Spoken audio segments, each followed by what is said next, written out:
جنرال دوستم لاجری تر مارشالي د جنرال دوستم په اړه داسې څه چې تاسې به نه یې ترې خبر. ګران لیدونکو السلام علیکم. عبدالرشید د عبدالرحیم زوی د جوزجان ولایت په خواجه دوکو ولسوالۍ کې زیږېدلی. تر شپږم ټولګي زده کړې کړې. په لومړیو کې د پلار سره په پټیو کې کار کاوه، خو په 1450 کال کې د شبرغان د تیلو او غازو په کان کې د اجیر په توګه دنده ترلاسه کړه.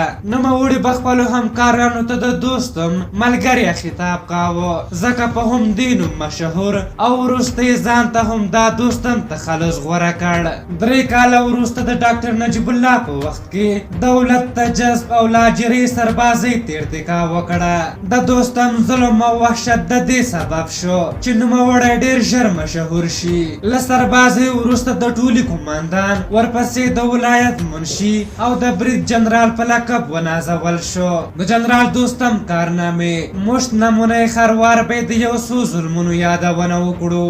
1472 لمریز کال د دوستم ډلې یعنې جنبش له جمعیت ګوند سره د مزار ښار د نیولو پر سر جګړه وکړه. په سلګونو عام خلک شهیدان او مالونه یې لوټ کړل.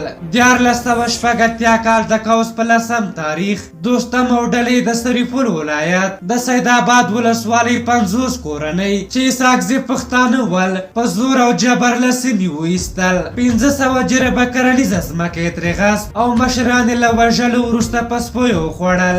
1415 کال د ثور 9 د لوی اختر لومړۍ ورځ د دوستم ډلې او حزب اسلامي ترمنځ د تاشقرغان په خلم ښار کې جګړه ونښته. د جګړې په پایله کې ښار ته اور ورته کړ.